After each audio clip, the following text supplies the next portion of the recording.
is tempting to divide history neatly into good guys and bad guys, and to put all the empires along with the bad guys. After all, almost all empires were founded by violence and were maintained and maintain their power through oppression and exploitation and war. Yet, as we saw in the previous segment, most of today's cultures are based on imperial legacies. So if empires are by definition bad, evil, what does it say about us and our cultures?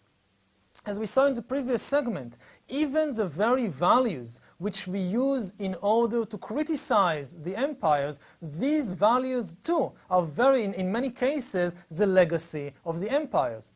For instance, today, many people criticize empires in the name of self-determination or in the name of socialism.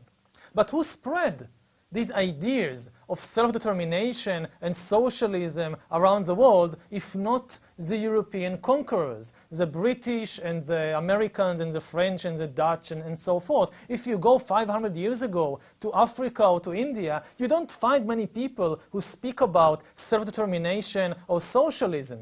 Because, again, these are legacies of the European empires. They are not some authentic ideas that go back thousands of years in Africa or India. There are schools of thought and political movements that seek to purge human culture from all the imperial legacies and to leave behind only what they claim is a pure, authentic civilization untainted by the sins and crimes of imperialism. But this idea is very, very naive. Perhaps thousands of years ago, you could have found in the world somewhere pure, authentic cultures untouched by any imperial influences. But no such cultures exist today on Earth. All human cultures today are, at least in part, the legacy of empires and of imperial civilizations. Let's take another example and look at it more carefully. Think, for example, about modern India and the complex relationship between India of today and the British Empire. The British conquest and occupation of India cost the lives of millions, many millions of Indians, and it was responsible for the continuous humiliation and exploitation of hundreds of millions of Indians for more than 2 centuries. The independent state of India was established only after a long and very bitter struggle against the British conquerors. Yet, independent India is also in many respects the child, the offspring of the British Empire. It was the British who united hundreds of warring kingdoms and principalities and tribes into a single political unit, and in the process created a shared national consciousness among Indians that wasn't there before. The British also laid the foundations for the Indian judicial system. They created the administrative structure which is still in use today in India. The British built the railroad network that was critical for the economic integration of India. Independent India, after releasing itself from British control, it adopted Western democracy in its British form as the Indian style of government and did not try to go back to some authentic Indian form of government. English is still today one of the chief languages of India, especially because it serves as a neutral tongue that bridges the gaps between the different local languages of India, like Hindi and Tamil and Malayalam. So very often, when Indians that speak different languages try to communicate, they would use English. The national sport of independent India is cricket. Even though cricket was invented in England in the 16th century and was brought by the British to India only in the 19th century. the national drink of India is tea or chai. You can hardly imagine India today without tea. But the fact is that hardly anyone drank or grew tea in India before the British came. It was the British East India Company that began the commercial farming of tea in India only in the mid-19th century. And in most parts of India, people began to drink tea because they saw the British masters drinking tea and they wanted to imitate them. So this is how Indians came to drink tea. Now, how many Indians today in independent India would be willing to give up democracy, English, the railway network, the legal system, cricket, and drinking tea, just because all these are imperial legacies? And even if you could find some extreme Indian nationalist who would like to do all that and to completely renounce all the legacies of the British Empire, including cricket and tea, what would such an extreme nationalist be defending if not the legacy of even older empires, such as the Mughal Empire or the Sultanate of Delhi that ruled India before the British? Because before the British came, it wasn't India was still ruled by empires. Let's take the Taj Mahal again as an example. Is the Taj Mahal the symbol of authentic Indian culture as it is very often depicted? But the Taj Mahal was in fact built by conquerors from outside, by the Muslim conquerors of India, according to Persian architectural models. So how can people say that the Taj Mahal is more Indian than, say, tea or cricket? And even if you find somebody really, really extreme who would say, okay, let's give up everything, tea and cricket and railroads and democracy, and even let's destroy the Taj Mahal because it was built by conquerors from an empire from outside, we must go back to a pure and authentic Indian culture that existed before the invasion even of the Muslims. But again, before the invasion of the Muslims, what India had was simply other empires. If you so much object to the legacy of the British conquerors and of the Muslim empires in India, why sanctify the legacies of older empires like the Gupta Empire, the Kushan Empire, and the Mauryan Empire that ruled India more than 1,000 years ago? They weren't more humane and they weren't more Indian than the empires of the Mughals or of the British. So why sanctify their culture and their legacy and call it authentic Indian culture? The truth is that nobody really knows how to solve this thorny question of cultural inheritance and cultural authenticity. Whatever solution you choose, the first step is to acknowledge the complexity of the dilemma and to accept that simply dividing the past into good guys and bad guys would lead you nowhere unless you are willing to admit that we today usually follow the lead of the bad guys, that we today, much of our culture is an inheritance from the bad guys. We see then that for the last 2,000 years, most humans have lived in empires. It seems likely that in the future too, most humans will live in an empire. But this time, the empire will be truly global. The imperial vision of Kairos the Great and others of having a single government ruling over the whole world and the whole of humankind might well be fulfilled in our lifetime. During the 20th century, the main political ideal was nationalism. According to the nationalist ideal, the nation or the people is the sovereign and hence the source of all political authority.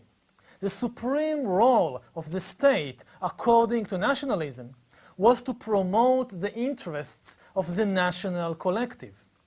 Accordingly, it was accepted wisdom in the 20th century that there should be as many independent states as there are distinct peoples, and that there is no place for empires that rule more than one people, more than one nation. However, as the 21st century begins, we see that nationalism is fast losing ground. More and more people believe that all of humankind, and not the people of a particular nation, is the legitimate source of political authority, and that the principle of politics should be guided towards safeguarding human rights and protecting the interests of the entire human species, not the interest of a particular nation. If this is so, then having close to 200 independent states is a hindrance and not a help in obtaining the aims of politics. Since it is widely accepted that Swedes and Indonesians and Nigerians, they all have and deserve the same human rights, wouldn't it be simpler for a single global government to safeguard the rights of all than for different states? Moreover, the appearance of essentially global problems, such as global warming, erodes whatever legitimacy remains to the independent nation states. It's obvious that no nation state by itself can overcome problems, global problems like global warming. We need a global government, a global empire, in order to solve such problems effectively. This is why there are people who think that the color of the global empire, when it comes, will be green, like the color of the environmentalist cause, because this will be the big project of the global empire, the first big project to save the ecological system. As of 2013, these are still visions for the future. The world is still divided into close to 200 different states. But what we can observe even today is that the states are fast losing their independence. Fewer and fewer states are able to really execute independent economic policies. Fewer and fewer states are able to declare and wage wars as they please. And fewer states are able to manage even their internal affairs as they see fit, according to their wishes. Because states are becoming more and more open to the intervention of global forces, of global economic forces, of global companies and NGOs, of global public opinion, and so forth. States are increasingly obliged to conform to global standards of financial behavior, environmental policy, and justice. There are today in the world immensely powerful currents of capital, of labor, and of information that turn and shape the world with a growing disregard for the borders and the wishes of the states. So we see before our eyes the formation of a unified political, economic, and social system, which we may call the global empire. And what is important to realize about this new emerging global empire is that it is not governed by a particular state or ethnic group, like, say, China or the USA. The new global empire, much like the late Roman Empire, is an empire ruled by a multi-ethnic elite, which is held together not by connections of ethnicity, but by an increasingly common culture and common interests among the ruling elite of the empire, the global elite or the global caste. Now, what is exactly this global caste?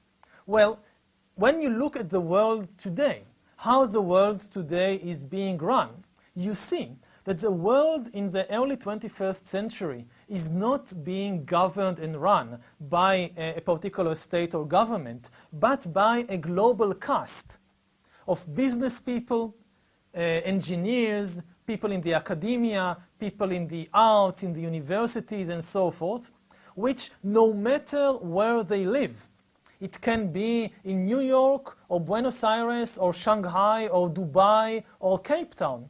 These people who run the world, they increasingly have the same interests, the same viewpoint about the world, the same culture, and they also increasingly live a similar lifestyle. Again, whether you live in Shanghai or Cape Town or Dubai, your lifestyle, if you belong to this global caste of managers and journalists and lawyers and professors in the university and so forth, your life becomes more and more similar. And on the other hand, the gulf between this global caste and the rest of the population becomes wider. In the 19th and 20th century, the main division of the world was a division into nations, different nations. What was really important was if you are Chinese, or you are Japanese, or you are American, or you are Swedish. But today, increasingly, the main divisions of the world are horizontal, into castes or classes. And you can see that somebody who belongs to the global caste in New York, it's much closer in his or her way of life and interests and outlook to somebody who belongs to the global caste in Delhi or in Singapore than to somebody in a poor neighborhood in the same city in New York. So this is the new empire that is emerging along with a new ruling class. And many people today in the world, the main question which bothers them is whether they belong to this caste or not, and whether their interests, their loyalty, should be given to the global caste and the global empire or to their own country and nation. More and more people, professors in the university, lawyers, engineers, managers of all kinds of corporations, they ask themselves, do I owe my chief loyalty to the particular state and nation in which I was born and in which I live now? Or does my chief loyalty belong to this global caste and empire and to their interests and values and norms? And more people choose the empire. More and more people feel that their chief loyalty is to the global community of knowledge, the global community of values, the global community of interests. Interests, again, like stopping global warming or spreading human rights around the world.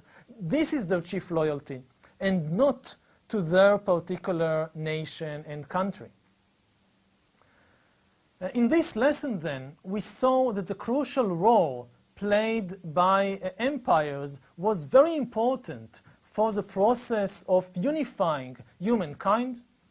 But empires did not do it all by themselves. Empires did not unite humankind just by conquering all kinds of countries and imposing the same laws and culture on all of them. As we saw in the previous lesson, money and trade were also of great importance for the unification of humankind. And as we shall see in the next lesson, there is another major force that helped unite humankind, and this is religion. The next lesson will try to give you a brief history of religion from the first religions to the 21st century, and it will also focus on the central role of religion in uniting the world.